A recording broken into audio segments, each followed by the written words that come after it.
Good morning, I'm Steve Johnson. A reminder, you can get our iPhone, iPad, and Android app available for free in the App Store as well as on Google Play. The Dove also available on Roku as well. In the news today, Syria's Bashar Assad is warning there will be repercussions for any U.S. military strike. In an interview with CBS taped in Damascus, he said, "You should expect everything," and that the response won't necessarily come from Syria's government. He says there are different parties and different factions that might want to respond. He also argues that the United States has presented no evidence to support its allegations that Syria's military used chemical weapons in an attack last month near Damascus. Well, the White House says a common-sense test shows that the Syrian government is responsible for the chemical weapons last month, and it demands a U.S. military response. Secretary of State John Kerry took his message to Paris this weekend to make that case. In his weekly address, President Obama also stood firm in his view of what needs to happen. Failing to respond to this outrageous attack would increase the risk that chemical weapons could be used again, that they would fall into the hands of terrorists who might use them against us, and it would send a horrible signal to other nations that there would be no consequences for their use of these weapons. The president has scheduled 6 network interviews today, as well as a speech to the nation. That'll happen on Tuesday. If you had to come up with a disaster preparedness kit, what would be inside it? It's a question that was answered over the weekend as the Ashland Fire Department held its first Preparedness Workshop.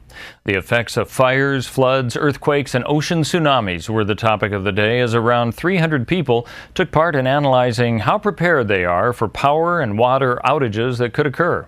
Fire Chief John Carnes says that during such emergencies, you probably have to fend for yourself for a while. We feel it'll be at least 72 hours before we can get to the average single-family residence or multiple-family residence. So we want people to be self-sufficient for food, water, and the basic comforts, their medicines and that, for at least 72 hours. That's why we're providing them with these kits at the end of the workshop.